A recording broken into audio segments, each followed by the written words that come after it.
Alors, Ok. salut à tous. Comme prévu, on vous avait averti qu'il allait y avoir donc un live avec le Ravdinovitch, avec Eva Lors de Vérité. Et donc, on va aborder le thème des adamiques, des hybrides, des reptiliens. On va définir un peu ce qu'on appelle adamiques, hybrides et reptiliens.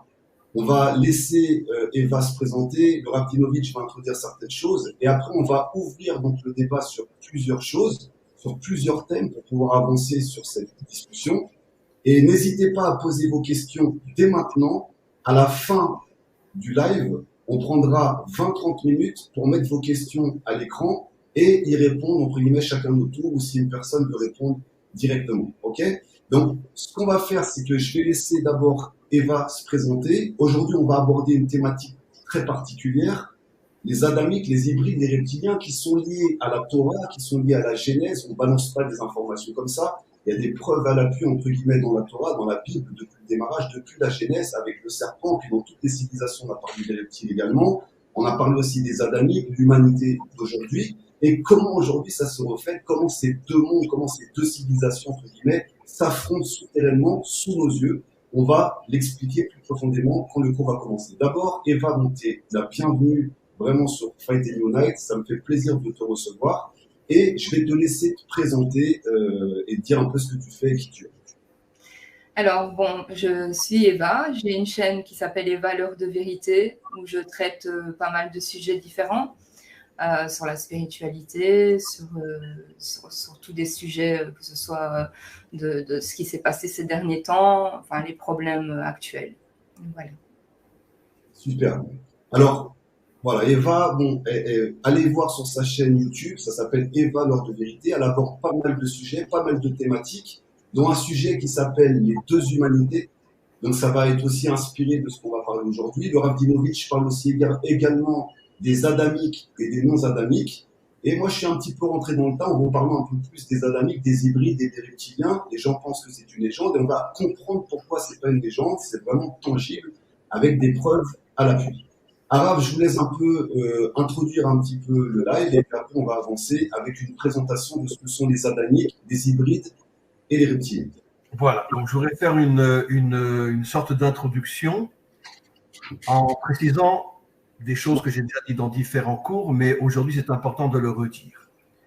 Il faut savoir que Israël a été choisi pour être, d'une certaine manière, le microcosme de l'humanité tout entière.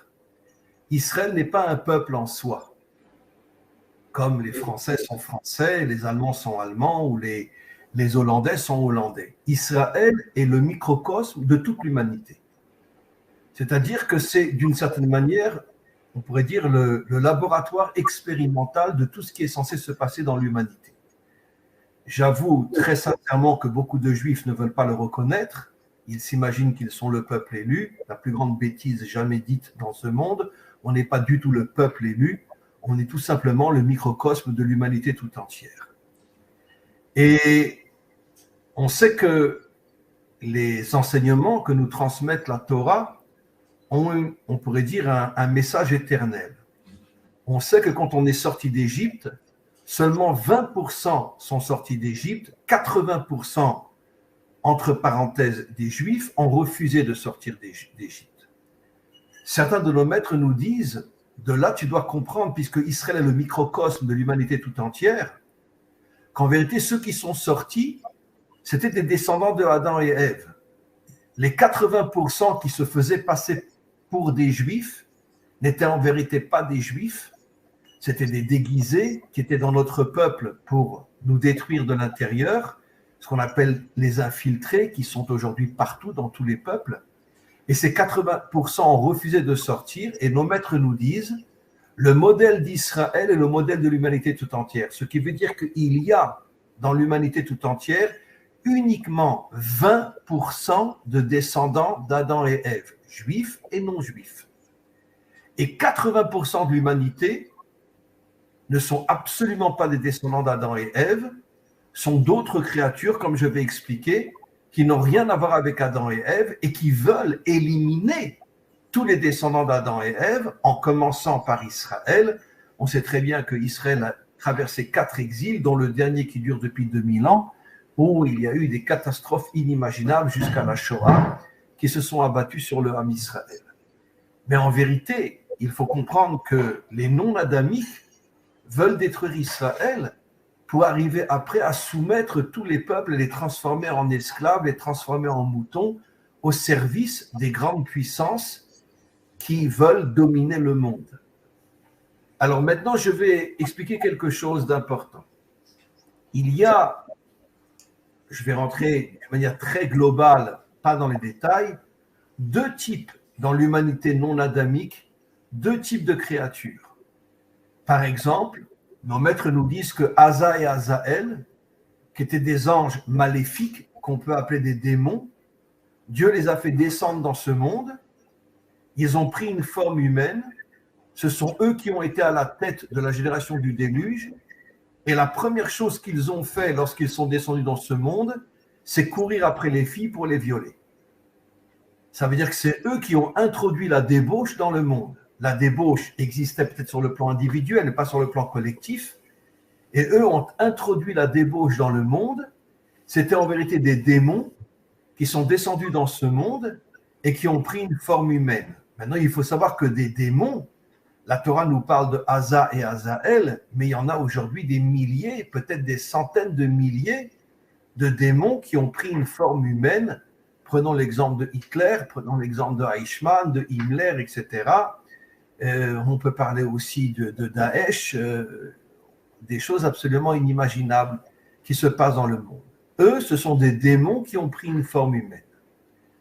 Maintenant, c'est eux qui dominent le monde, c'est eux les dirigeants, c'est eux qui, d'une certaine manière, sont en train de mettre en place un complot inimaginable qu'on appelle le mondialisme, dont le but est d'abord de détruire Israël et puis après de soumettre tous les peuples, les transformer en esclaves lorsque, selon leur volonté, Israël aura disparu. Et il y a aussi, comme on le voit, je vais l'expliquer, on sait que chaque jour de la création, ce sont des codes, bien sûr. Le monde n'a pas été créé en 6 jours, évidemment que non. Mais on voit que chaque jour, il y avait une création particulière. Or, on est très étonné de voir que le 5e et le 6e jour ont été créés, le 5e jour des animaux et le 6e jour aussi des animaux avant la création de Adam. Et nos maîtres posent la question, mais pourquoi les animaux n'ont pas été créés le 5e jour? Comme chaque jour a eu sa propre création. Et nos maîtres répondent que les animaux créés le 6e jour ne sont pas en vérité des animaux qui marchent à 4 pattes, qui ont une queue et qui font wou-wou. Ce sont en vérité des êtres humains qui ne s'intéressent qu'à la matérialité, qui ne s'intéressent qu'au plaisir, qu'à la débauche, l'idolâtrie, etc. Et tout leur rêve, c'est de profiter de ce monde de la manière la plus forte possible. Alors, ce ne sont pas forcément des démons, on les appelle des animaux parce que justement, ils vivent comme des animaux, c'est-à-dire ils ne veulent que le profit dans ce monde. Et donc, finalement, après, il y a la 3e dimension qui sont les descendants de Adam et Ève. Les descendants de Adam et Ève sont éparpillés partout dans le monde. Eva, bien évidemment, fait partie des descendants d'Adam et Ève, ça fait absolument aucun doute. Mais on est minoritaire. On n'est que 20% sur 80% de toutes ces forces obscures qui veulent éliminer les Bnei Adam. Je termine juste en disant que toute la Torah est codée et que bien sûr, quel est l'idiot qui va s'imaginer qu'un serpent est venu parler à Ève? Nos maîtres nous disent que ce n'était pas du tout un serpent, on l'appelle un serpent parce qu'il était rusé comme le serpent. Mais en vérité, c'était un homme d'une beauté inimaginable, qui n'était pas un descendant d'Adam et Ève, qui venait justement de ces animaux, ou peut-être même de ces démons, et qui avait une beauté plus grande encore que celle de son propre mari.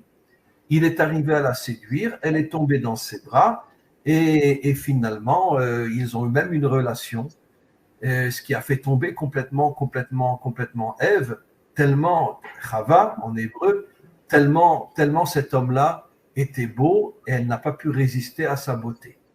On l'appelle le serpent parce qu'il était extrêmement rusé. Donc ma conclusion est qu'il faut savoir je vais juste raconter une petite histoire et je termine. Quand j'ai commencé, il y a un peu plus de 10 ans, j'ai fait un cours sur mon site où j'ai expliqué que pas tous les êtres humains étaient des descendants d'Adam et Ève. Alors, je l'ai déjà expliqué des milliers de fois, mais je le redis ici. Il y a un rave ici francophone, enfin israélien, qui m'appelle et qui me dit, mais comment vous osez dire une chose pareille? On ne voit pas qu'il y a des gens qui ne viennent pas d'Adam et Ève. Alors, j'ai pas eu envie d'entrer dans les détails avec lui. Je lui dis, dites-moi, Mengele à Auschwitz, vous êtes sûr que c'était un descendant d'Adam et Ève? D'accord? Il s'est mis à pleurer. Il m'a demandé pardon. Il m'a dit, mais comment j'ai pu ne pas penser à des choses pareilles? Évidemment que Hitler, Mengele, etc., ça ne peut pas être des descendants d'Adam et Ève. Et donc, il m'a demandé pardon et il a compris que j'avais raison. Donc, il est clair que l'humanité, je conclus, est divisée en 3 catégories. Les démons en forme humaine, les animaux à forme humaine qui ne pensent qu'à profiter de ce monde, et la minorité, les Bnei Adam, qui un jour arriveront à se regrouper tous, juifs et non-juifs, comme c'est déjà le cas aujourd'hui. On a des milliers de Bnei Adam qui se réveillent partout dans le monde, et on formera cette armée qui partira en guerre contre tous les méchants de ce monde pour purifier, nettoyer ce monde et dévoiler Hachem comme roi de ce monde. Voilà. Alors, Arabe, j'aimerais qu'on revienne sur la Genèse, sur Bereshit, comprendre, entre guillemets, qui est vraiment Adam Arishon. On sait que Adam Arishon, entre guillemets, était déjà dans la volonté du Créateur avant la création du monde. Il a déjà été visualisé dans le Adam Kadmon, ce qui était déjà avant la création des mondes. Qui est, entre guillemets, le Narash, le serpent, qui en connaissait beaucoup, et qui, comme vous l'avez dit, est un séducteur, est un influenceur, a une capacité d'influenceur et de faire dévier, entre guillemets, le plan de l'humanité. Qu'est-ce qui s'est passé également entre Chava et le serpent? C'est-à-dire qu'il y a eu une union, selon l'enseignement du Zohar, Chava aurait eu une union avec le serpent. Et là, on apprend, c'est pour ça qu'on a quand même des preuves qui sont à l'appui, et c'est écrit, vous regardez dans Bereshit, dans la Genèse, le chapitre 3-15, et vous verrez que la descendance de Chava et la descendance du serpent s'affronteront tout au cours de l'histoire. Caïn et Abel. Caïn venait du serpent et Abel venait de l'union entre Adam et Ève. Exactement. Et on le retrouve aussi dans Rivka, quand il y a Yaakov et Esav, deux nations qui s'affrontent à l'intérieur du ventre de Rivka. Il y a déjà aussi que Esav vient de Lavan et Yaakov de l'union entre Yitzhak et Rivka. Exactement. Donc c'est là qu'on commence à voir dans la Genèse, dans la Torah, dans la Bible, qu'on commence à voir donc une identité reptilienne. Hein. On n'est pas en train de parler d'un complot, c'est tangible dans la Torah. Vous pouvez lire directement dans Bereshit. Cette entité reptilienne qui est le serpent, qui influence. Et il faut savoir que le serpent est né de l'union, entre guillemets, d'une femme démon. Donc vous en avez parlé des démons. On appelle Elialité, voilà, on ne peut pas prononcer son nom parce qu'on peut l'invoquer, donc on décompose le nom, Elialité, et du Samer même, celui qu'on appelle le Satan.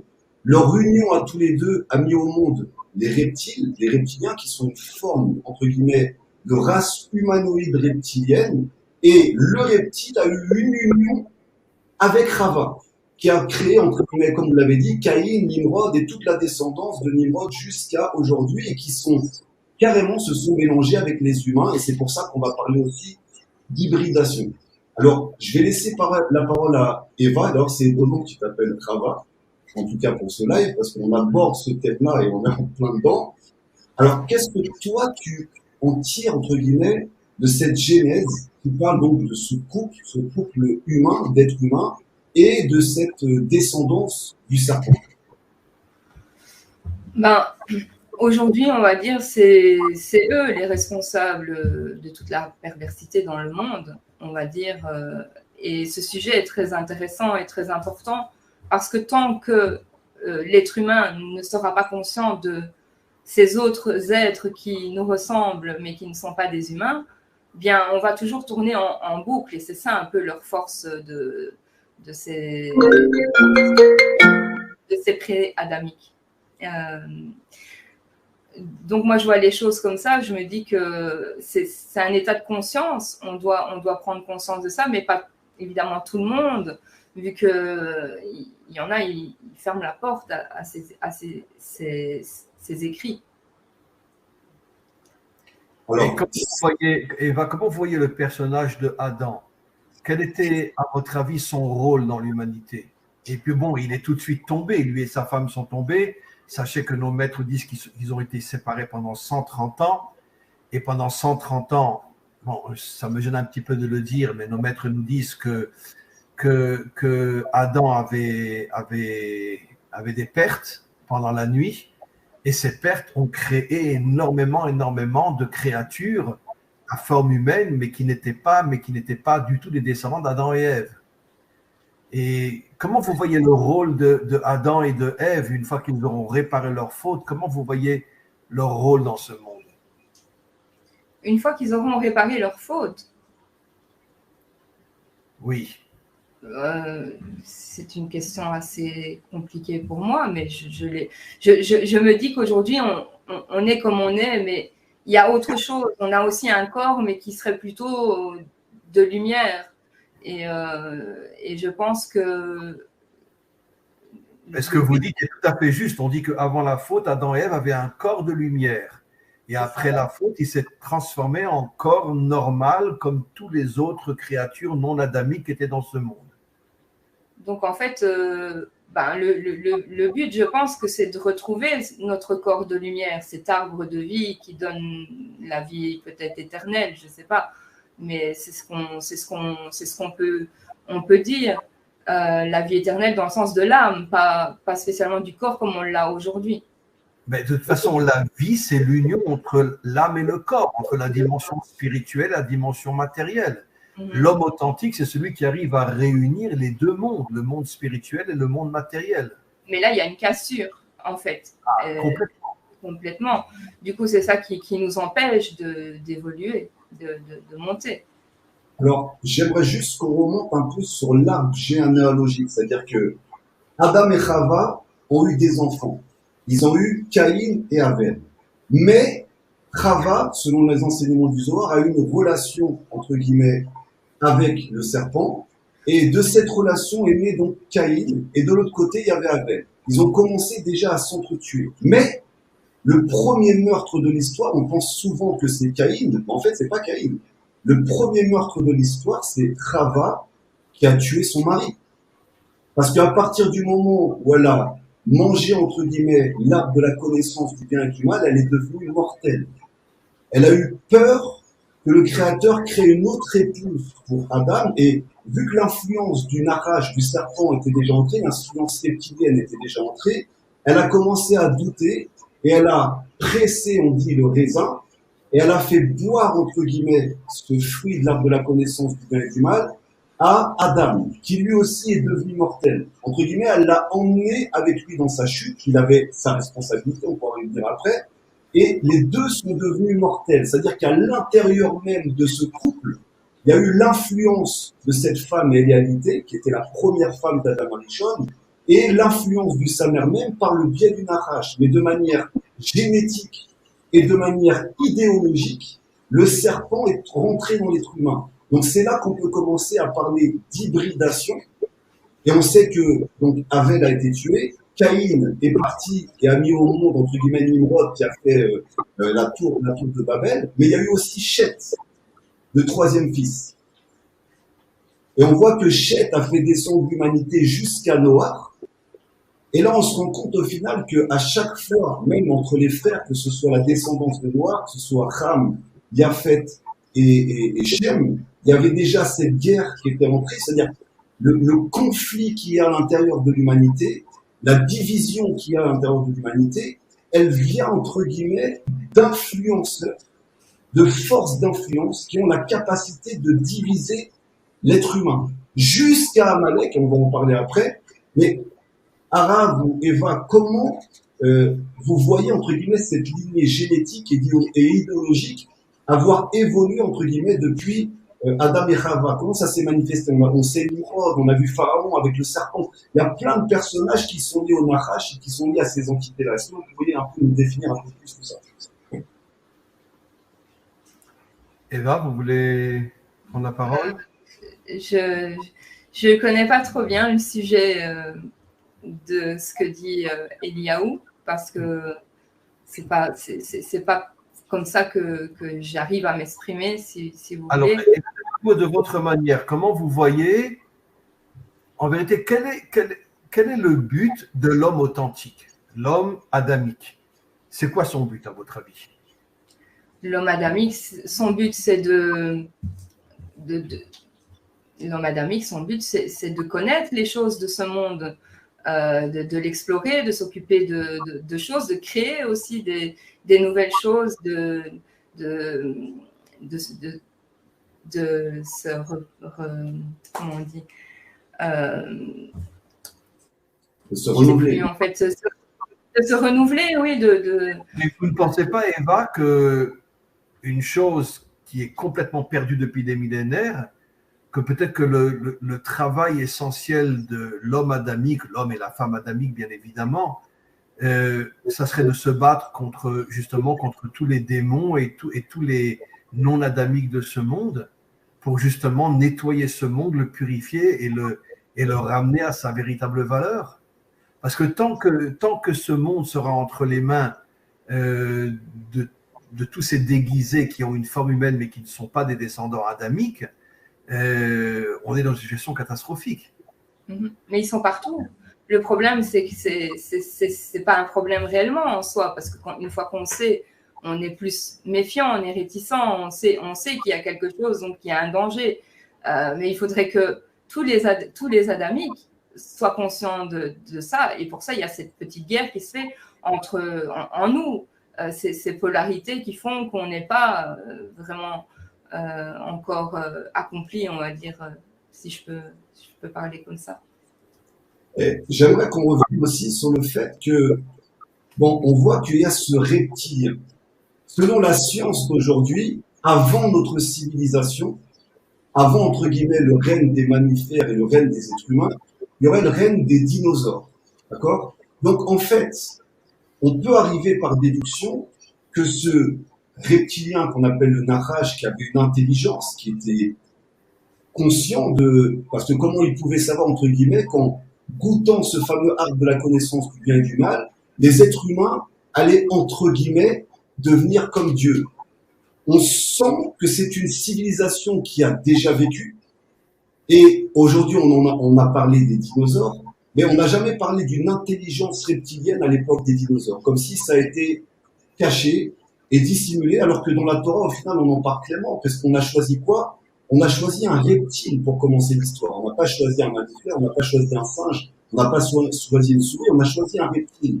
Donc on voit bien que ce reptile, il répond entre guillemets aux vestiges de la civilisation qu'on disait dinosaure et qui avait des connaissances avancées sur le maître du monde, sur sa façon de fonctionner et aussi sur certaines technologies d'influence qu'aujourd'hui, c'est pour ça que c'est important de lire la Torah mais sous un œil de questionnement, comme le Rav l'a expliqué. Il y a énormément de clés en finale dans la Torah, tout est crypté et plus on peut lire la Torah, plus on peut comprendre les choses de manière profonde.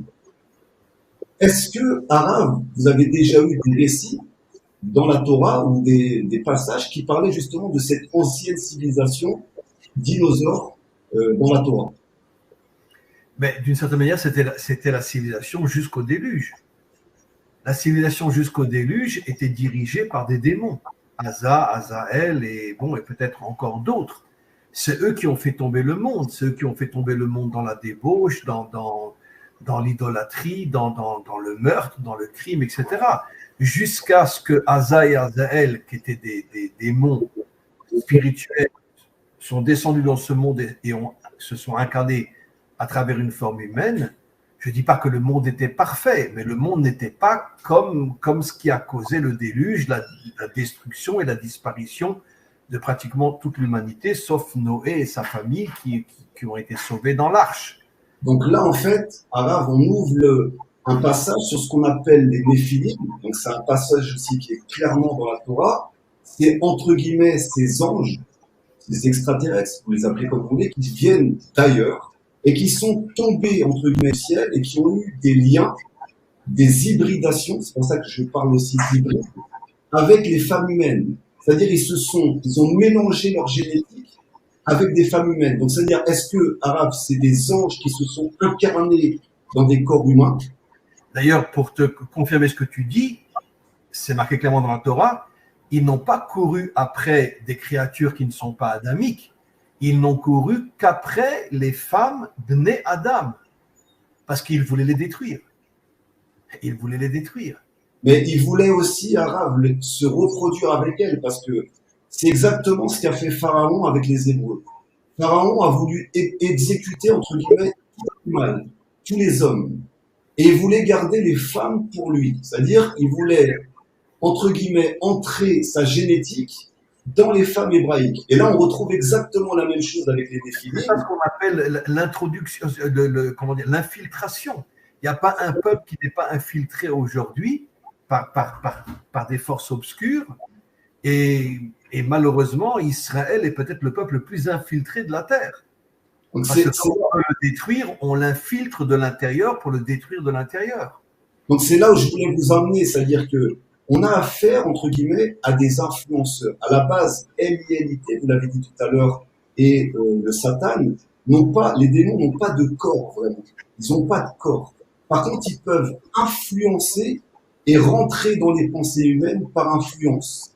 Et à partir du moment où l'homme est sous contrôle, où la femme est sous contrôle, on l'a vu avec Rava, qui a été la première être humaine sous contrôle mental au final, eh ben, ils peuvent influencer et diriger directement l'être humain à aller dans un certain sens. Maintenant, on sait que ces hybridations ont donné ce qu'on appelle le RF Rav. On en parle dans Zohar, il y a 5 types de RF Rav, les Morim, les Anakim qui sont... Non, la source, c'est Amalek. La source de tout le RF Rav, c'est Amalek.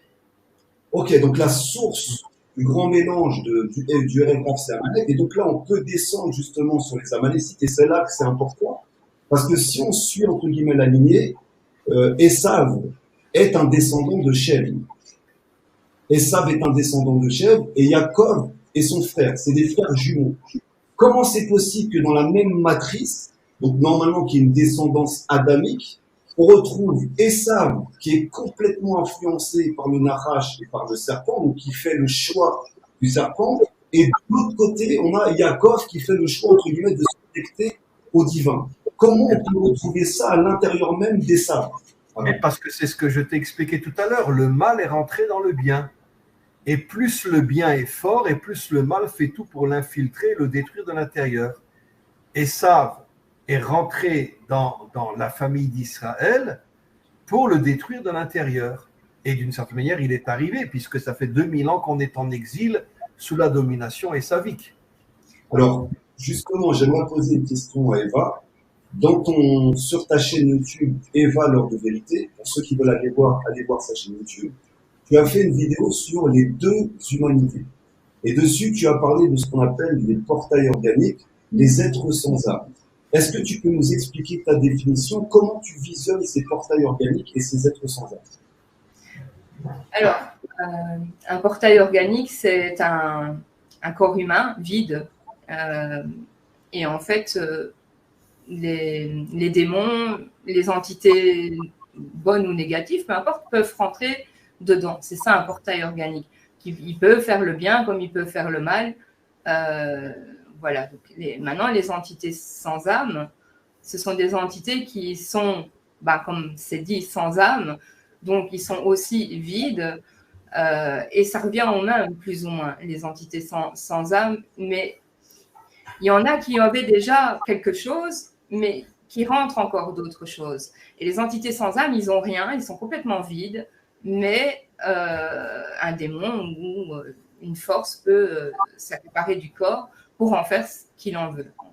Alors justement, Rav, ça nous rappelle au niveau de la Torah, on sait que une colère extrême dans la Torah, nos sages nous enseignent que quelqu'un qui se met dans une colère extrême peut perdre son âme. Et à ce moment-là, c'est une autre entité qui va rentrer en lui. Ou par exemple, je vous donne un exemple, quelqu'un qui est dans les drogues.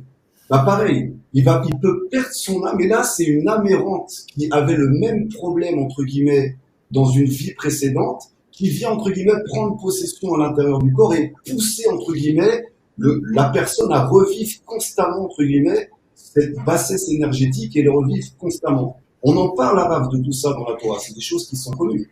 Et on en parle surtout au niveau de nos maîtres. Donnons un exemple. Tu aurais imaginé, disent nos maîtres, que des descendants de Haman, qui est Hitler, d'accord, Haman qui a voulu exterminer tout le peuple juif à l'époque des Perses, avec Assuérus, tu pourrais imaginer que des descendants de lui se sont convertis et sont devenus parmi les plus grands maîtres d'Israël.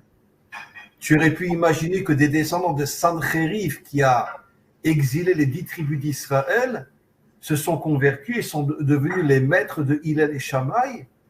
Tu peux imaginer que Rabbi Meir, qui était, d'après certains disent, qui était le fils de Néron, s'est converti et est devenu l'un des plus grands maîtres d'Israël. Tu peux imaginer que Rabbi Akiva était un descendant de Sisra, l'un des plus grands ennemis d'Israël.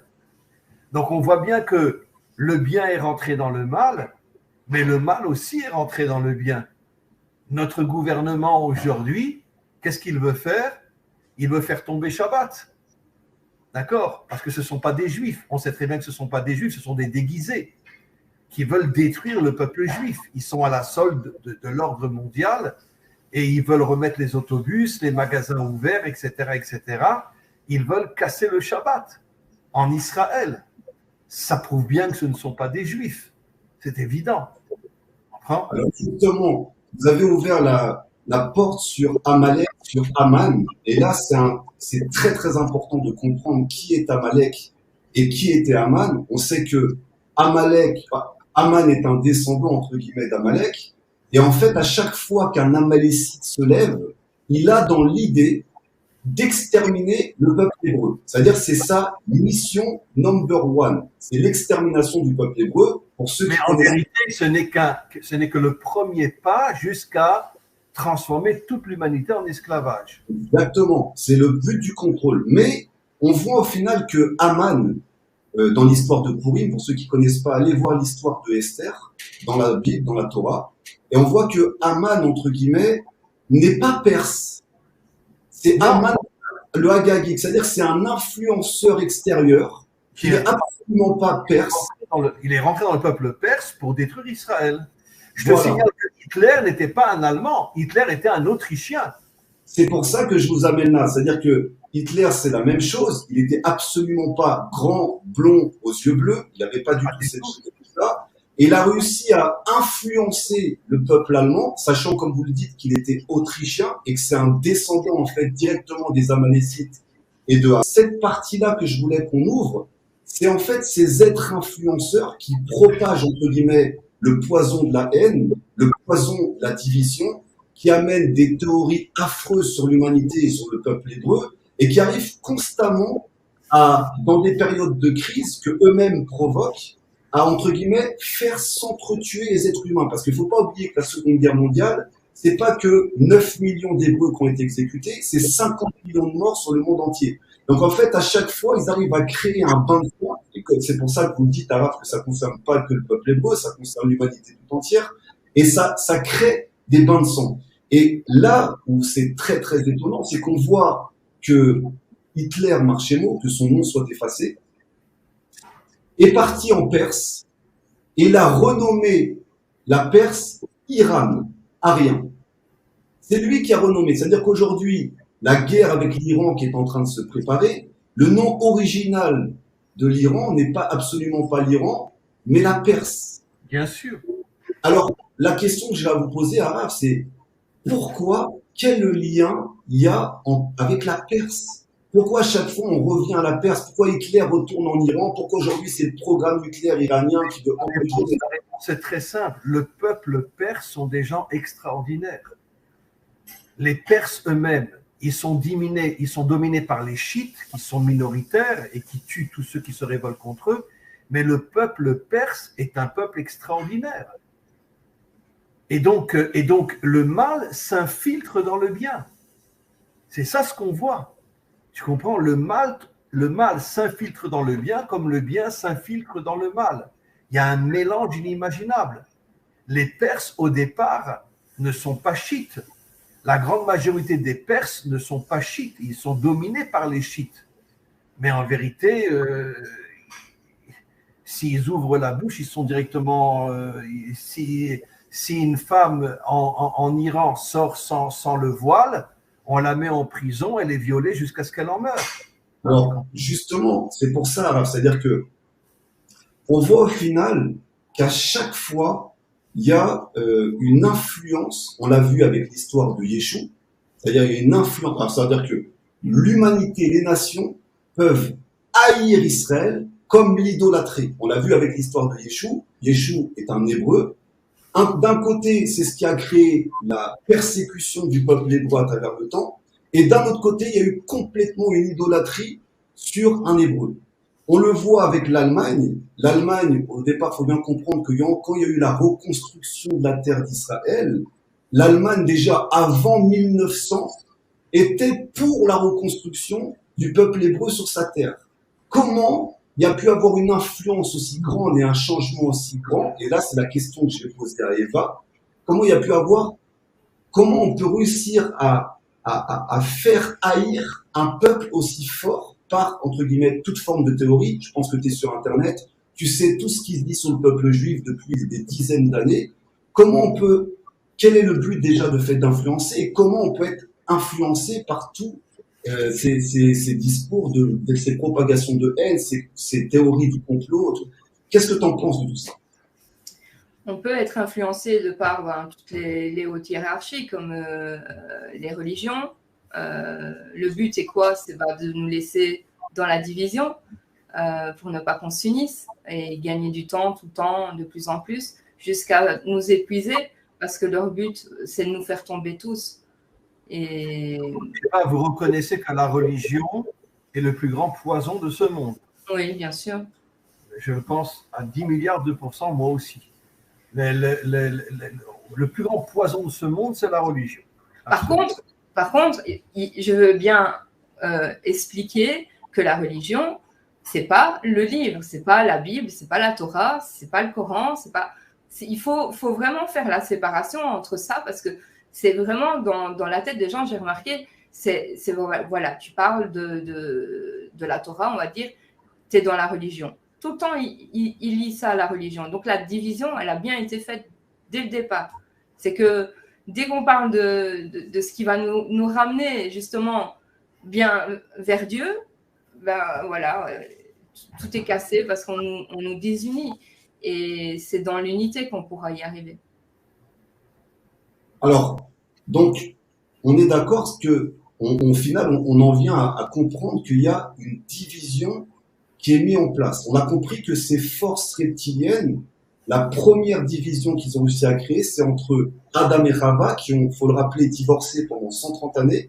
Il y a eu un divorce, entre guillemets, après cette histoire-là. Et on a vu qu'il y a eu une séparation entre Caïn et Abel. On a vu qu'il y a eu une séparation, au final, entre tous les frères, entre Ishmaël et Yitzhak, entre Esav et Yaakov. Maintenant, Arav, vous le savez mieux que moi, quand on retourne les lettres du mot Nachash, ça donne Mashiach. Donc, c'est la même valeur numérique. Nachash et Mashiach, Messie, ce sont les lettres hébraïques qui ont la même valeur numérique. Donc, est-ce qu'il y a un espoir, entre guillemets, de Teshuvah, d'une part pour les hybrides, et je pense, à mon avis, qu'on est tous issus, entre guillemets, d'hybridation entre le Nachash, le serpent et les Adamiques, ce qui fait qu'on a notre libre arbitre, comme on le disait tout à l'heure avec Eva, donc ça commence, on est constamment d'un côté le choix, et on sent qu'on a d'un côté l'obscurité en nous, on a la lumière en nous, on est constamment tiraillé entre ces deux forces. Et est-ce que vous pensez d'une part que le Nachash peut faire tchouva? Et est-ce que vous pensez que les hybrides, c'est-à-dire la majorité d'entre nous, peuvent aussi arriver à une teshuva complète malgré qu'on soit sous cette influence du Nachash? Alors, figure-toi que nos maîtres disent exactement ce que tu as dit, c'est qu'en vérité, aussi fou et inacceptable que ce soit aujourd'hui, le Nachash, le serpent, va faire teshuva, va revenir vers Dieu et va devenir le Mashiach. On sait, disent nos maîtres, que ce monde a été créé pour la Teshuvah, pour le retour vers Dieu. Mais pour revenir vers Dieu, il faut d'abord avoir fauté. Parce que quelqu'un qui n'a pas fauté, il n'a pas besoin de revenir vers Dieu. Donc le retour vers Dieu suppose qu'on est tombé. Celui qui est tombé le plus, c'est le serpent. Et pourquoi nos maîtres nous disent que c'est la même valeur numérique que le mot Messie, Mashiach, pour nous faire comprendre que le serpent fera Teshuvah un jour. Et D'ailleurs, il va se réincarner dans le Mashiach. Par contre, le seul à qui on empêchera de faire Teshuvah, c'est Amalek, Timche et Zecher Amalek. Pourquoi? Parce que Amalek, ce sont des démons. Et donc le démon ne peut pas changer. D'ailleurs, on le voit avec Esav. On voit que Esav s'est réincarné en David Améler. David Améler est une réincarnation d'Esav. Et là, c'est très important parce que David Améler est la réincarnation du bon côté de Esav. Du bon côté de Esav. Parce que on voit, selon les enseignements de la Torah, que Esav ne fera pas de chose, c'est-à-dire la civilisation occidentale. Mais pourtant, on voit justement que Esav s'est réincarné en David Améler, et vous avez précisé quelque chose d'important. En fait, la partie occidentale qui sont liées aux Amalécites, c'est-à-dire tout le travail des nazis, eux disparaîtront entièrement. C'est dans ce sens-là, c'est-à-dire qu'il y a à l'intérieur de la société occidentale, il faut comprendre que l'international nazi est toujours présent, et il va y avoir une sélection. Ça veut dire qu'à l'intérieur d'Esav, on sait que la tête d'Esav est enterrée au Marat Marpella, c'est-à-dire l'endroit où Avram, tous les tzadikim sont entraînés. C'est là où ils sont enterrés Adam et Ève. Il y a la tête de Esav pour nous montrer qu'une partie de Esav fera Teshuvah. Exactement. C'est-à-dire que c'est pour ça qu'il faut bien comprendre que le monde occidental aujourd'hui qui est en train de dégringoler, c'est-à-dire toutes ces sociétés de consommation qui a été fondée par Esav parce qu'il a choisi la consommation, il a choisi la matière, il s'est détaché du spirituel. Et en se détachant de son âme, ça a été le premier portail organique, c'est-à-dire un véhicule qui n'avait plus d'âme, qui s'est déconnecté, et avec des entités qui sont rentrées en lui et qui l'ont dirigé, entre guillemets, à amener toute cette destruction jusqu'à aujourd'hui dans le monde. Et tous les dirigeants, comprenez que tous les dirigeants sont liés de près ou de loin à ces reptiliens. Ils ont fait serment. De toute façon, tu peux absolument pas rentrer dans le monde politique et dans le monde de gouvernance si, entre guillemets, tu fais pas allégeance au serpent, si tu rentres pas directement dans cette religion du serpent. C'est une religion qui est complètement déconnectée du divin et qui utilise, comme vous le dites très bien, Arabe, toutes les religions pour, entre guillemets, manipuler encore plus l'humanité. Et vu qu'ils n'ont plus d'âme, ils manipulent les âmes des autres. C'est une forme de perversion narcissique de haute échelle. Vas-y. Tu voulais intervenir, Eva? Mais juste sur la réconciliation avec le Narash. Donc, ce que je pensais, c'est que le fait qu'aujourd'hui, on s'occupe tout le temps on se fait attirer, c'est un peu la perversion narcissique, on va dire, de ces êtres-là. Mais le jour où on va arriver à aller au-delà de cette forme de pensée et de les ignorer, bien, ils disparaîtront. Et c'est ça qui fera, enfin, ils disparaîtront. Ils vont fondre et ils seront obligés de s'aligner et de se repentir, on va dire, entre guillemets. Mais le fait de ne pas s'en occuper, ils disparaîtront. Absolument. Leur méchanceté, en tout cas.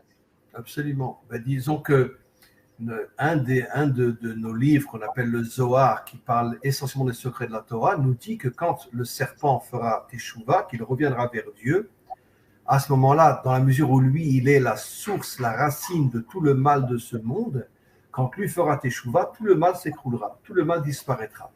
Voilà. Alors, j'aimerais qu'on puisse entrer sur la partie questions-réponses. Voilà, ce serait important, absolument. Mais je vois qu'il y a énormément de questions, Eliaou. Hein.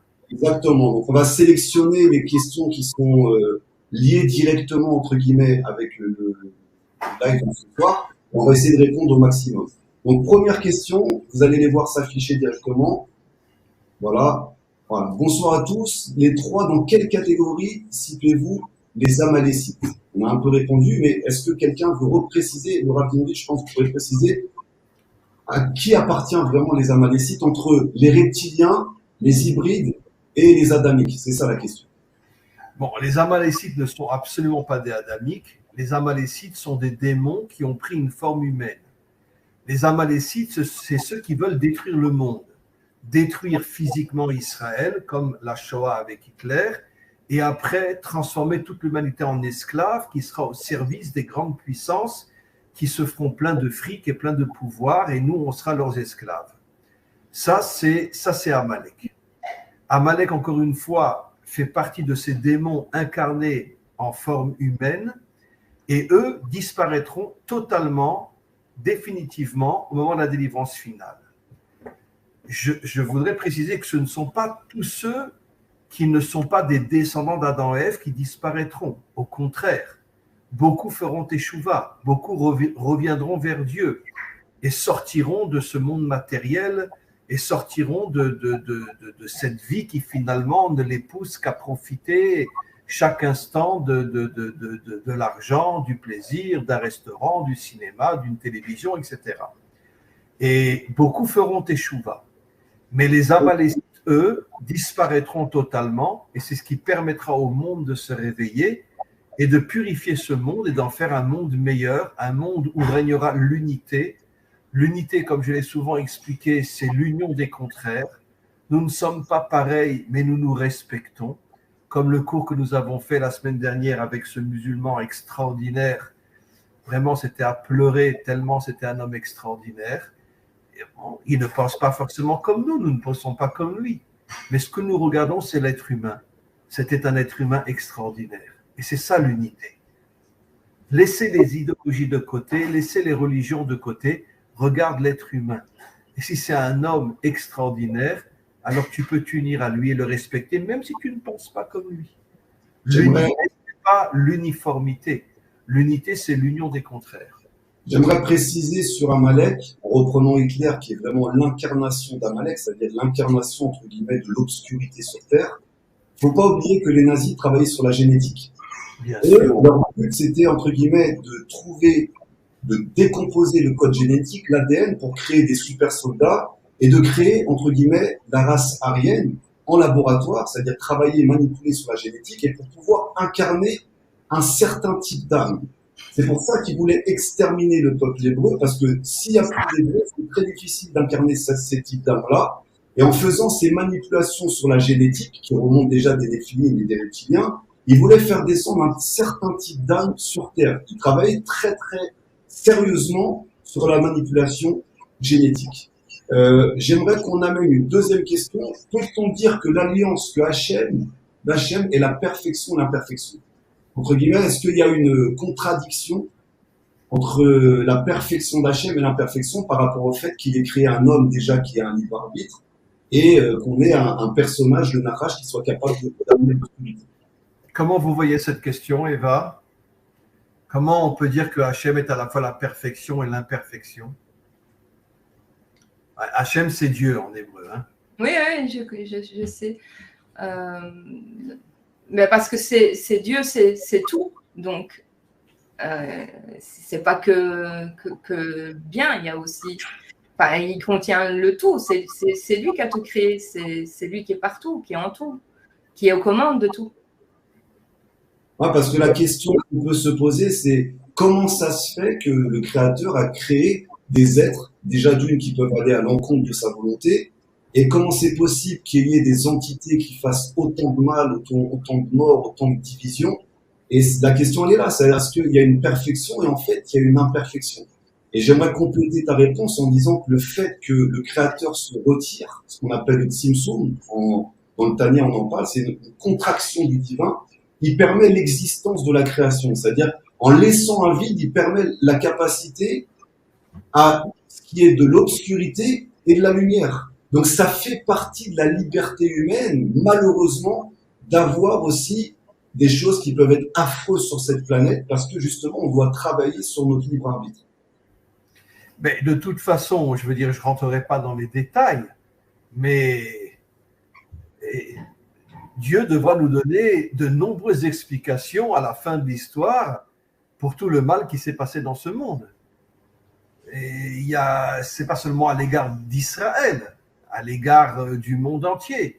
La Deuxième Guerre mondiale, 50 millions d'hommes et de femmes et d'enfants sont morts. 50 millions. Et c'est énorme, en 5 ans. 50 millions en 5 ans. Donc, où est Dieu? Qu'est-ce qu'il fait? Donc, c'est sûr que selon notre vision des choses, on doit reconnaître qu'on ne comprend pas Dieu. On ne le comprend pas. Et donc, il y aura à la fin des temps un grand jugement où Dieu devra se justifier et s'expliquer et dire, mais comment qu'il a laissé de telles cruautés se réaliser dans le monde? C'est peut-être notre perception de la mort qui est différente aussi. Enfin, je veux pas faire mal à qui que ce soit, mais je veux dire, quand il y a des êtres qui meurent, ils ne meurent pas réellement. Mais nous, ça nous fait mal parce qu'on est humain dans un corps et que c'est le corps qui nous manque. Mais on ne sait pas si réellement. Enfin, moi, je sais qu'on ne meurt pas, en fait. Selon les actes qu'on fait, selon les actes qu'on va faire sur Terre, on va aller là où on aura fait. Si on est tout le temps dans la peur, après la mort, on va dans la peur, peut-être. Je vois comme ça. C'est au niveau de l'âme. Absolument. J'aimerais qu'on amène une troisième question. La question, c'est vrai que Adam a eu des relations avec tous les animaux? Alors, malheureusement, c'est vrai. Avant que Ève soit créée, Dieu a fait passer devant Adam tous les animaux. Certains de nos commentaires, pas tous, disent qu'il a eu des relations avec les animaux. Mais je tiens à préciser, ce n'étaient pas des animaux à quatre pattes. C'était des femmes qui vivaient comme des animaux avec lesquels il a eu des relations. Et Arav, est-ce que ça ne serait pas aussi une lecture plus profonde et codée de, entre guillemets, la théorie de Darwin qui expliquerait que dans la génétique humaine, on retrouve au final toutes les espèces de cette planète. C'est-à-dire que dans le génome, d'ailleurs, on le voit. On voit bien que le fœtus passe par un stade de tétard, passe par un stade de poisson. Il passe par tous les stades.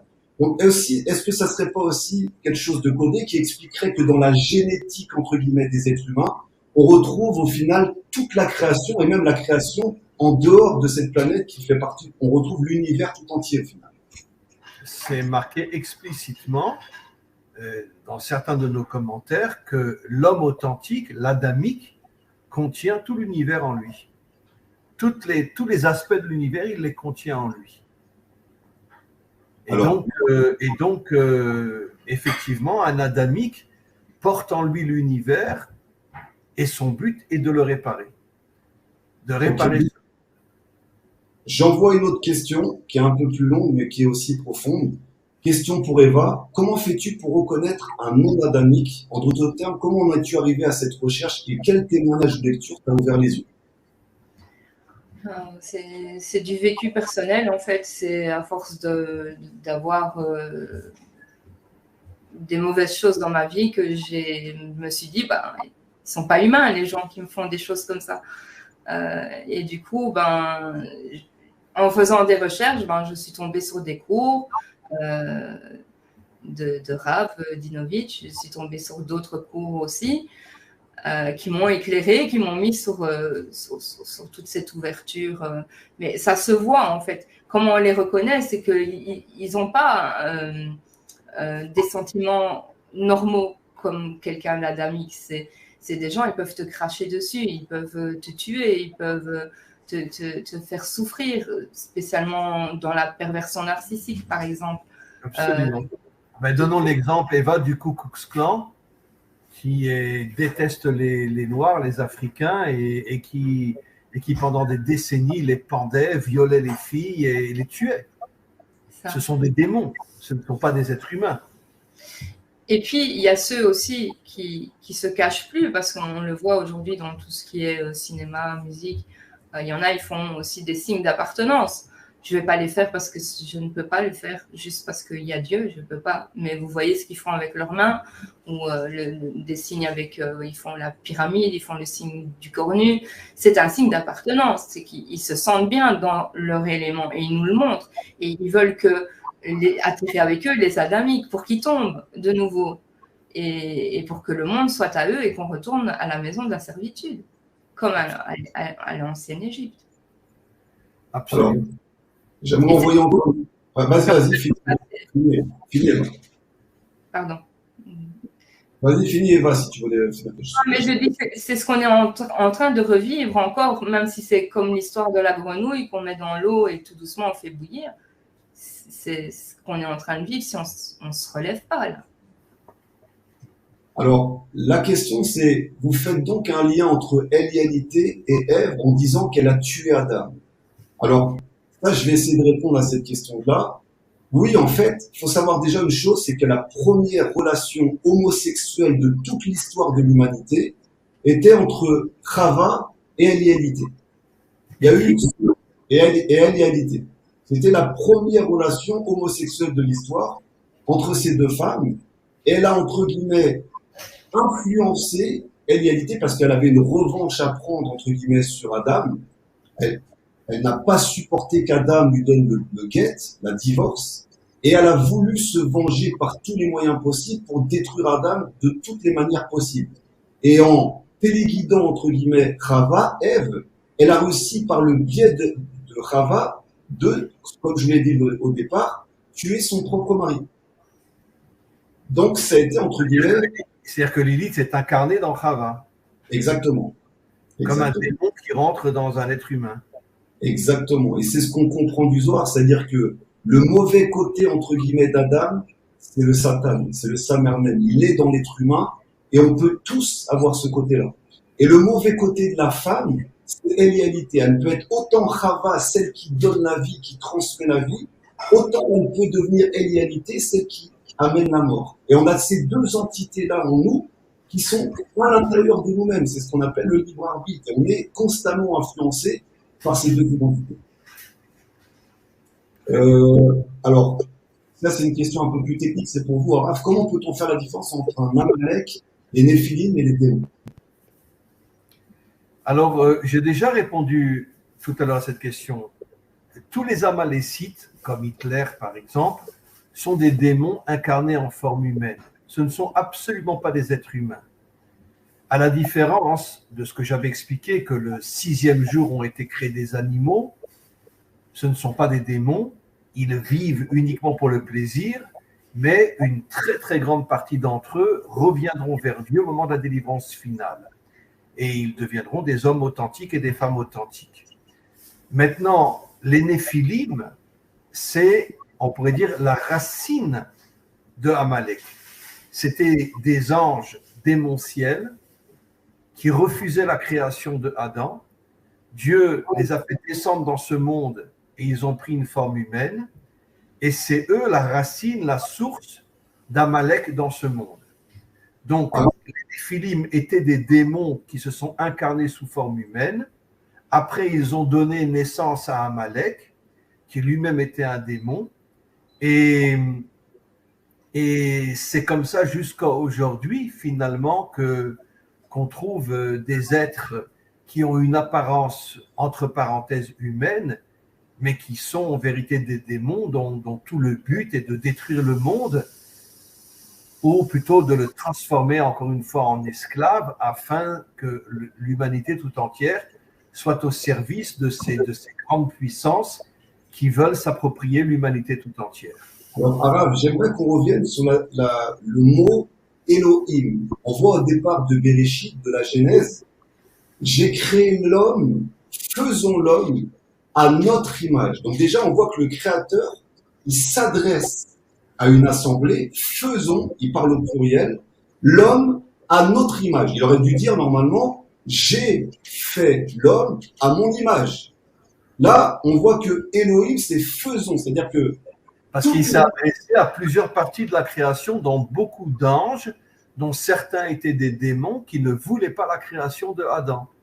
C'est pour ça que je vous ouvre un petit peu sur cette question-là, parce que on voit donc, il y a par exemple la secte des Raéliens, eux estiment entre guillemets que les Elohim sont les créateurs entre guillemets des êtres humains, et qu'il n'y a pas de Dieu en fait, Dieu n'existe pas. Et ça, c'est tout un courant qui est en train d'émerger depuis pas mal de temps, qui exprime en partie ce qui est vrai, c'est-à-dire que les Elohim, les forces célestes, les extraterrestres, tu les appelles comme tu veux, on s'en fiche, ont joué avec la génétique humaine et ont fait ce qu'on est aujourd'hui.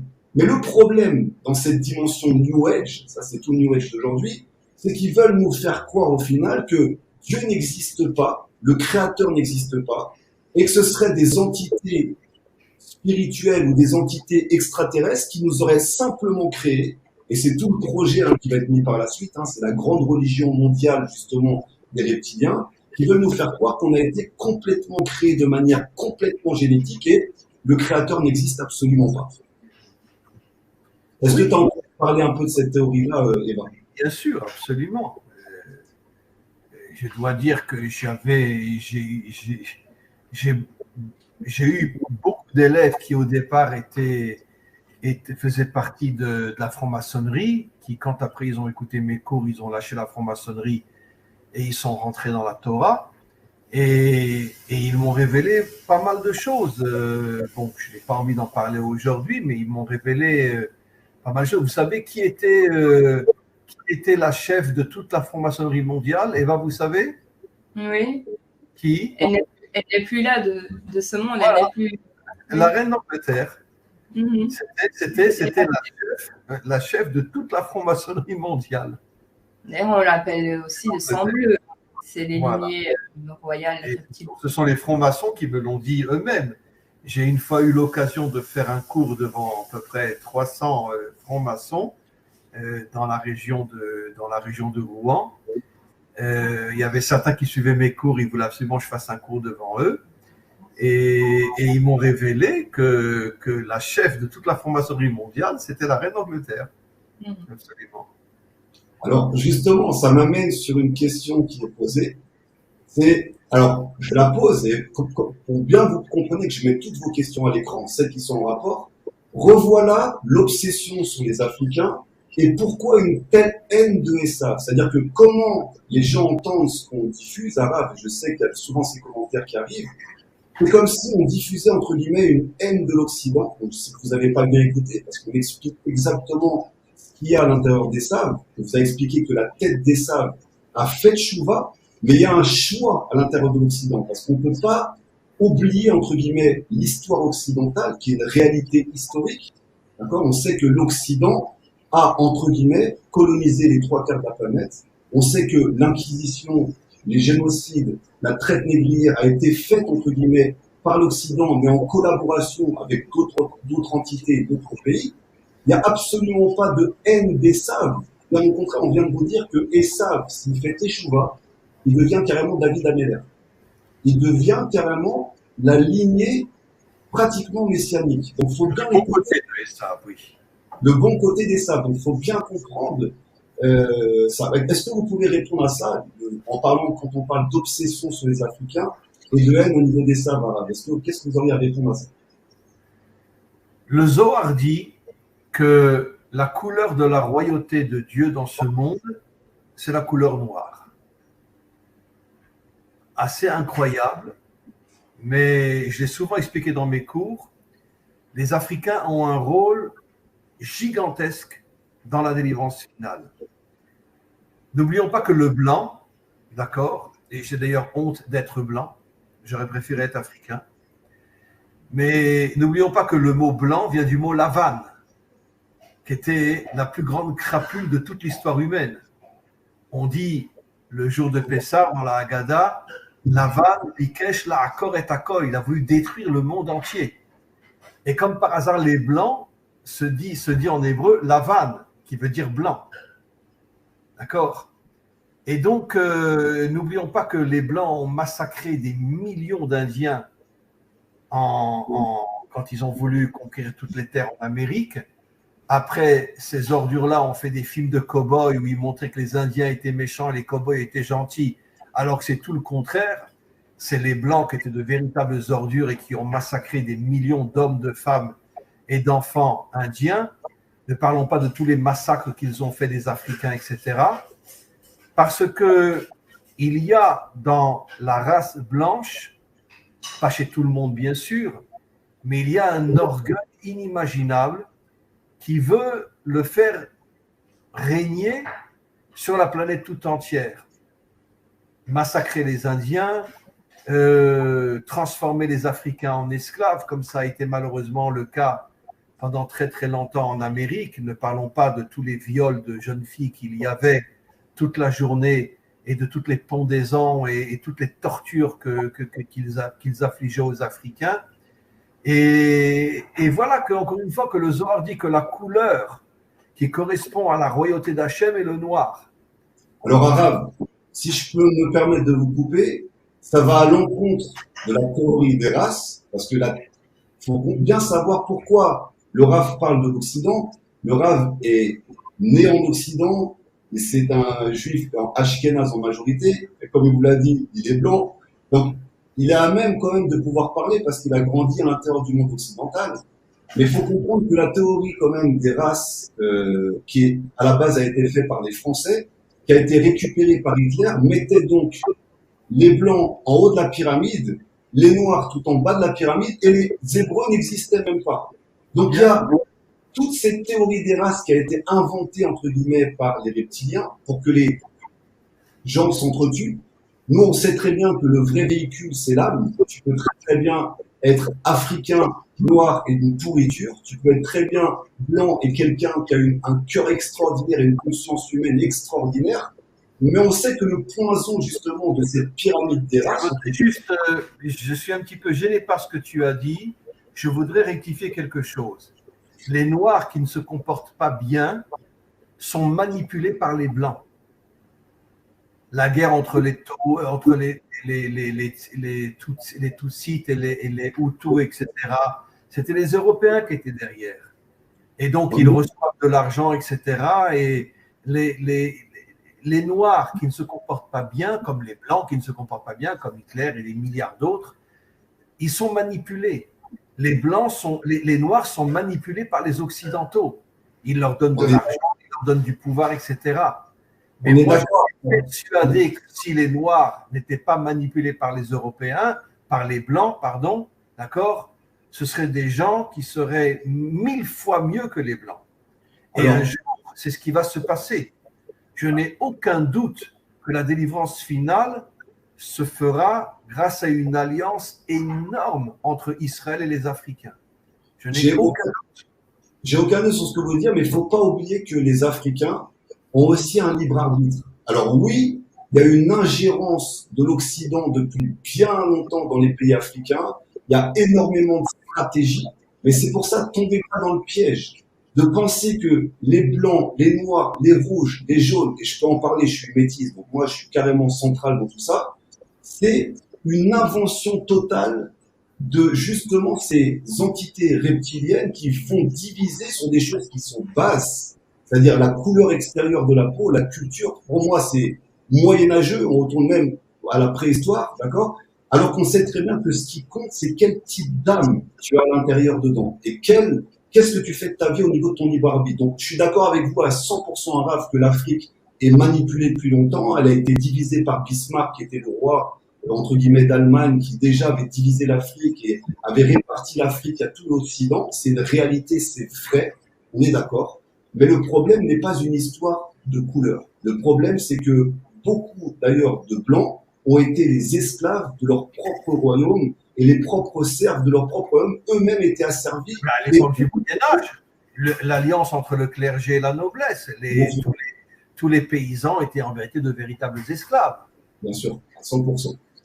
Alors, je vais envoyer une autre question. Alors, finalement, c'est une histoire sans fin.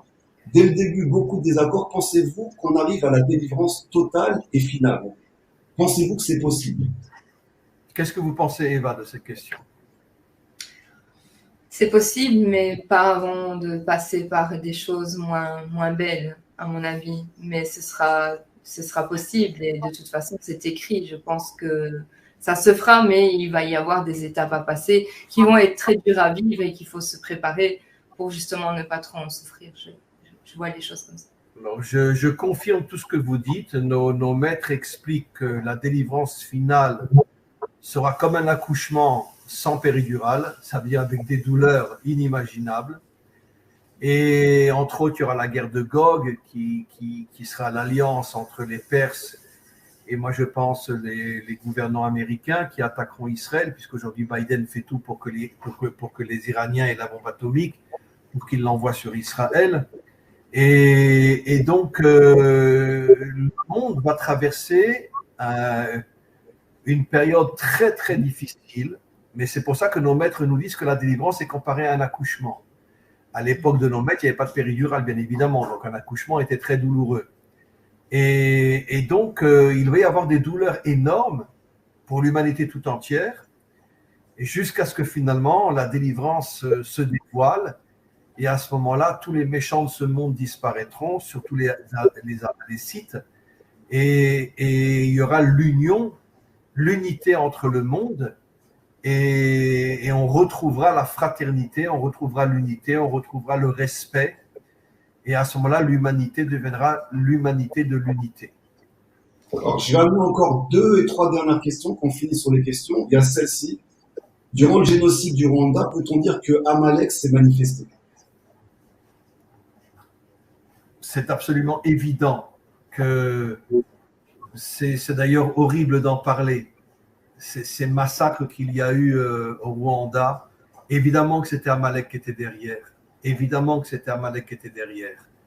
Amalek, en vérité, c'est, on va dire, la grande majorité de tous les dirigeants de ce monde qui sont de véritables Amalécites, qui font semblant de propulser la démocratie, qui n'est en vérité qu'une sale vitrine qui cache toutes les choses horribles qui se cachent derrière cette vitrine de la démocratie. Et qu'est-ce qui se passe? Et qu'est-ce qui se passe dans ce monde? Et bien évidemment que le génocide du Rwanda était bien évidemment programmé par les dirigeants amalécites de ce monde.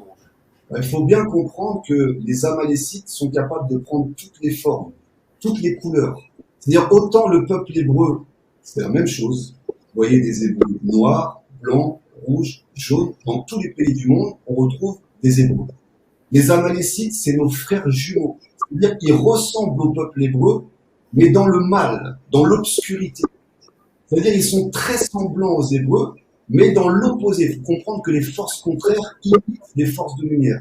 Donc c'est très difficile des fois de distinguer, donc toutes ces théories du complot, le protocole des sages de Sion, la famille Rothschild, toutes ces choses-là qui circulent sur Internet, qui sont en partie vraies, mais aussi en partie fausses. Parce que comme on vous l'a expliqué avec le Rabinovitch, le peuple hébreu est infiltré depuis bien longtemps et beaucoup prennent notre apparence pour faire tout et n'importe quoi et diriger, entre guillemets, les nations à haïr Israël pour accomplir justement l'antisémitisme est né de tous ces infiltrés non-juifs qui se font passer pour des juifs à l'intérieur d'Israël et qui ont fait des choses tellement horribles que je peux comprendre que les nations ont dit mais c'est quoi ces sales juifs? Mais eux ne savaient pas que ce n'étaient pas des juifs en vérité. Ils ne savaient pas. Et qui sont devant les postes de télévision à parler aux gens. Donc évidemment, tout le monde en entier pense que le juif, c'est ce qu'il voit à la télé. Mais bien sûr, mais ils ne savent pas que ce n'est pas des juifs. Il y en a un très célèbre en Amérique, son nom commence par un S. Il a travaillé avec les nazis pendant des années pendant la Shoah. Je crois qu'il vivait en Hongrie ou je ne sais pas où. Après, il est arrivé en Amérique, c'est un milliardaire, mais ce n'est pas un juif. Il se fait passer pour un juif, mais ce n'est pas un juif. D'ailleurs, et il fait des choses horribles pour salir les juifs. D'ailleurs, il y a une question qui est posée par Emmett Brown. Elle demande si tu es juive, Eva. Ben, peut-être, mais oui, enfin, on n'est pas juif que d'Israël, en fait. On est juif sur toute la surface de la terre, donc il y a certainement, oui, quelque chose d'adamique en moi. Il y a des choses que je ne sais pas expliquer, mais en tout cas, je fais mon possible pour être le plus proche du bon côté de Dieu. Alors, justement, j'aimerais juste qu'on fasse un petit point avant de clôturer un peu ce live. Quelle est donc la différence entre les adamiques? J'ai fait un petit live sur le groupe Coach & Fight. Envoyez-moi un message que vous rentrez dessus. Quelle est la différence entre les Bnei Adam, les Bnei Noach et les Bnei Israël. Et j'expliquais entre guillemets que les Bnei Adam, c'est la volonté du Créateur. C'est-à-dire le Créateur voulait qu'on soit des Adamiques. C'est ce à quoi on doit ressembler. Ensuite, le plan n'a pas fonctionné entre guillemets pour les humains parce que le Créateur savait très bien ce qu'il faisait comme il faut et donc on est descendu à Noach qui, au lieu de recevoir la Torah dans son entièreté, a reçu les 7 lois noachiques qui permettaient, entre guillemets, à l'humanité d'essayer de se redresser, ce qu'on appelle, entre guillemets, les Bnei Noach. Donc les Bnei Noach sont des humains, des nations en devenir d'être adamiques. Et puis après, on a eu les Bnei Israël, qui eux, en fait, pareil, il faut comprendre que Israël n'est pas un mot inventé pendant la création, ça existait bien avant la création de l'univers. Un personnage, entre guillemets, a incarné ce que c'est Israël, c'est Yaakov qui est devenu Israël. Et Israël, ça veut dire Yachar El. Donc le but d'Israël, c'est d'être hors la goïm, c'est d'être une lumière pour les nations et permettre aux nations, entre guillemets, de redevenir, entre guillemets, des Noaches, puis des Bnei Adam, et recevoir, entre guillemets, la parcelle de Torah que leur gouvernement a refusée depuis la création du temps. Et Israël, entre guillemets, est là pour ramener cette lumière chez les nations et que eux aussi deviennent indépendants et puissent aussi à nouveau servir le Créateur avec leur parcelle, leur héritage de Torah qui leur revient. Merci. Je voulais faire cette précision parce que souvent c'est pas assez clair pour tout le monde. Donc, j'espère qu'on a répondu entre guillemets à la majorité des questions qui étaient liées à ce live. Comprenez bien qu'on est face, et comprenez, on est face aujourd'hui, on vit avec 2 mondes. Il y a 2 mondes qui s'affrontent. Et vous pouvez faire partie des hybrides, c'est-à-dire que vous ne savez pas à qui vous êtes encore, vous ne savez pas où vous êtes.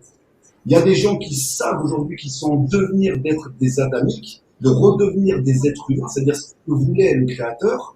Et on a aussi affaire à des entités autour de nous, comme Eva l'a expliqué, qui peuvent être dans vos familles, dans vos entreprises, dans vos gouvernements, dans vos écoles, un peu partout, qui eux ont fait le choix d'être reptiliens, c'est-à-dire sans cœur, sans émotion, vide de sens, et juste pomper votre énergie, pomper la matière et surtout vous déconnecter de votre capacité divine, parce qu'on a tous une capacité divine en nous. On a le Créateur qui réside à l'intérieur de nous-mêmes, et ces entités reptiliennes veulent vous faire douter, vous faire penser que vous êtes moins que rien.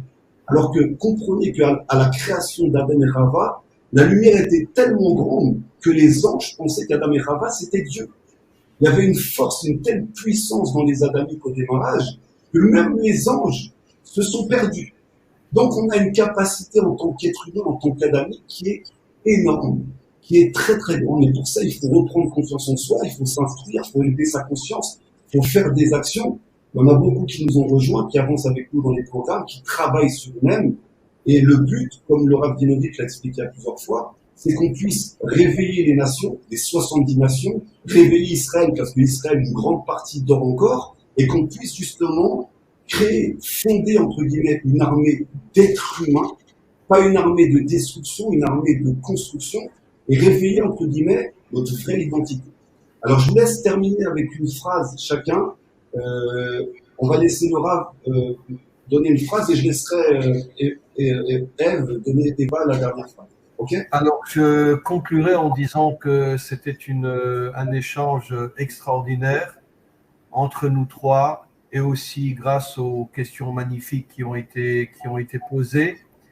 Et bien évidemment, on continuera, j'espère, chaque semaine à avoir ce genre de réunion.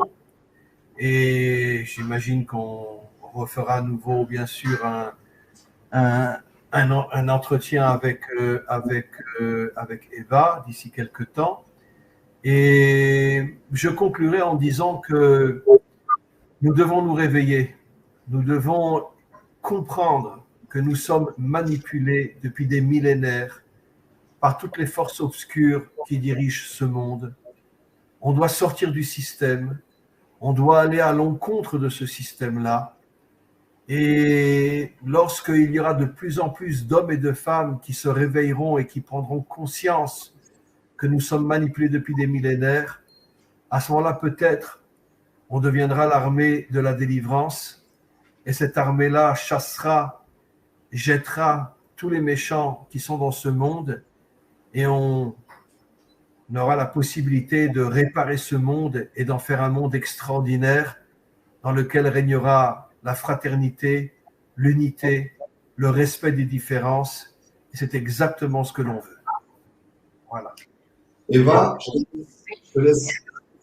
Alors déjà, merci pour cet échange aussi à Eliaou et à Rav Dinovic, à tous ceux qui sont dans le chat. Évidemment, ce qui est important, c'est vraiment de se réveiller, de prendre conscience de beaucoup de choses, pas spécialement de ce qu'on vient de dire aujourd'hui, mais ça en fait partie. Et en tout cas, je vous souhaite à tous force, courage et honneur dans ce combat. Merci. Alors, je vous remercie tous d'avoir été là. Je vous conseille de vous inscrire sur la chaîne parce que la semaine prochaine, on aura comme invité le Rav Schneider, qui a, entre guillemets, la chaîne YouTube de Sitré Chaim, avec le Rav Dinovitch. On va parler justement de Israël et des nations. Il y a des rabbinim qui s'ouvrent vers les nations. Il y a des nations qui s'ouvrent aussi vers les rabbinim. Et on accueillera donc le Rav Schneider de Sitré Chaim, qui est physicien dans la physique quantique et qui enseigne également la médecine lumière qui est liée à la Kabbalah et tout la Torah.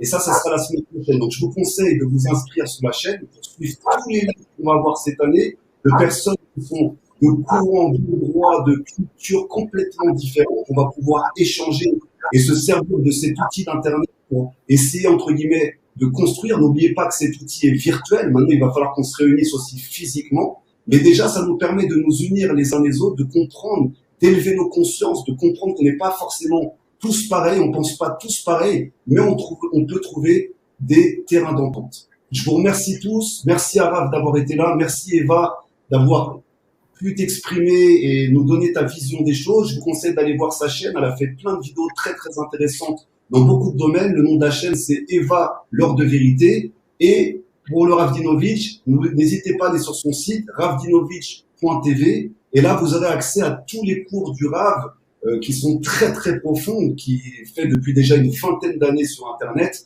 Et là, vous avez des centaines et des centaines d'heures de profondeur d'études de Torah, de compréhension de la Torah. Donc, je vous conseille aussi d'aller faire un tour. Merci à tous. Unité entre nous, mais aussi combat, parce qu'on a beaucoup de combats qui vont nous attendre. À bientôt. Merci à tous d'avoir été là. Merci beaucoup, Eliaou. Merci beaucoup à tous et à toutes. Au revoir.